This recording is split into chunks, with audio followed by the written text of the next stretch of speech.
One of the top problems facing Americans is the high cost of health care.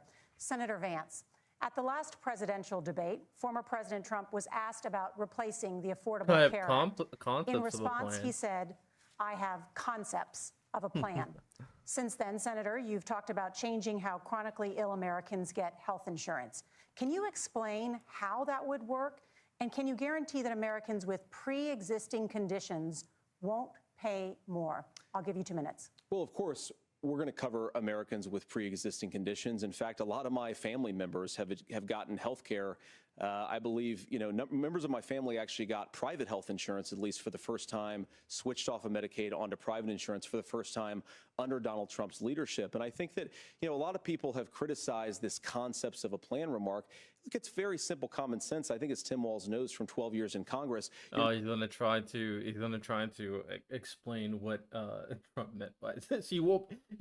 Try your best, Vance. Try your best. Not going to propose a 900-page bill standing on a debate stage. It would bore everybody to tears, and it wouldn't actually mean anything because part of this is the give and take of bipartisan negotiation. Now, when Donald Trump was actually president, and again, he has a record to be proud of, prescription drugs fell in 2018 for the first time in a very long time. Under Kamala Harris's leadership, prescription drugs are up about 7%. Under Donald Trump's entire 4 years, they were up about 1.5%.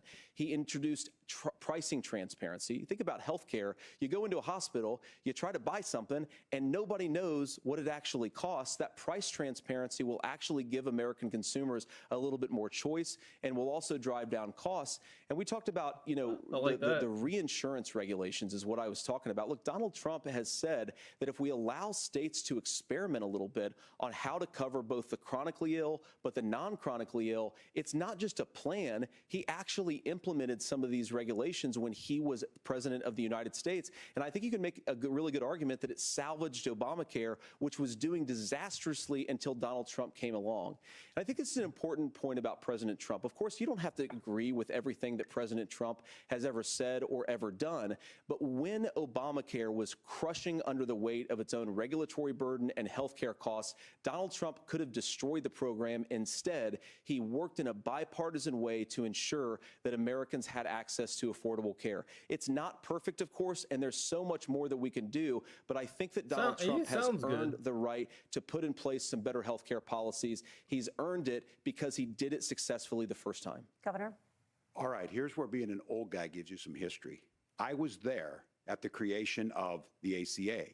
And the reason it was so important is I come from a major healthcare state, home of the Mayo Clinic, home to Medical Alley, 3M, Medtronic, all of those. We understand healthcare. It's why we're ranked first on affordability and accessibility and quality of healthcare. And so what I know is under Kamala Harris, more people are covered than they have before. And those of you listening, this is critical to you. Now, Donald Trump all of a sudden wants to go back and remember this. He ran on the first thing he was going to do on day one was to repeal Obamacare. On day one, he tried to sign an executive order to repeal the ACA. He signed on to a lawsuit to repeal the ACA, but lost at the Supreme Court. And he would have repealed the ACA had it not been for the courage of John McCain to save that bill. Now, fast forward, what that means to you is you lose your pre-existing conditions. If you're sitting at home and you got asthma, too bad. If you're a woman, probably not. Broke your foot during football, might kick you out. Your kids get kicked out when they're 26. Kamala Harris negotiated drug prices for the first time with Medicare. We have 10 drugs that will come online, the most common ones that'll be there. But look, this issue, and when Donald Trump said, I've got a concept of a plan, it cracked me up as a fourth grade teacher because my kids would have never given me that. But what Senator Vance just explained might be worse than a concept, because what he explained is pre-Obamacare. And I'll make this as simple as possible because I have done this for a long time. What they're saying is, if you're healthy, why should you be paying more? So what they're going to do is let insurance companies pick who they insure, because guess what happens? You pay your premium, it's not much. They figure they're not going to have to pay out to you. But those of you a little older, gray, got cancer, you're going to get kicked out of it. That's why the system didn't work. Kamala Harris will protect and enhance the ACA. Governor, thank you. Senator, you have not yet explained how you would protect people with pre-existing conditions or laid out that plan. Well, look, we currently have laws and regulations in place right now that protect people with pre-existing conditions. We want to keep those regulations in place, but we also want to make the health insurance marketplace function a little bit better.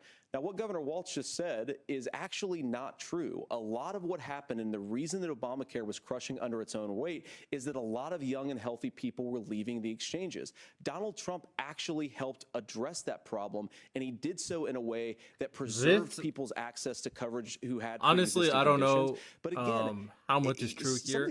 I don't pay attention too much about healthcare, even though it's so important. If Donald Trump becomes president, but all of what these JD terrible Vance consequences says are going to sounds ensue. good, but they're in both reality, Donald Trump was president. Inflation was low. Take-home pay was higher, and he saved the very. So I can kind of tell when things are fluffed, when like certain characteristics that Vance says. The thing that is I'm sure about is the validity of Obamacare. A lot of people like it, a lot of people don't. It's free program it's from a definitely a Democratic bipartisan administration that was collapsing and would have collapsed absent program. his leadership. He did his job, which is govern in a bipartisan way and get results, not just complain about problems, but actually solve them. Governor, did enrollment under the Affordable Care Act go up under the Trump administration? It's higher now that we've seen it go up. Look, people are using it. The system works. And the question about this of young people, whatever, that's the individual mandate piece of this. And Republicans fought tooth and nail saying, well, Americans should be free to do this. Well, then what happens is... So you think the individual mandate's a good idea? You shrink.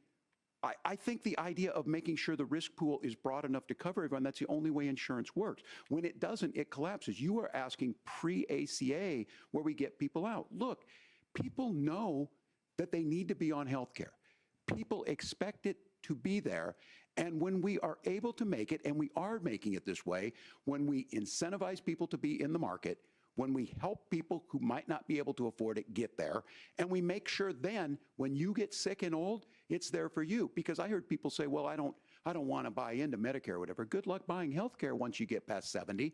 So look, the ACA works. We can continue to do better. Kamala Harris did that. The way she made everything better was negotiating those 10 drugs on Medicare for the first time in American history. Thank you. Margaret? Can I address that? I apologize. We're out of time. We have a number of subjects to discuss. Margaret? Let's talk about families in America.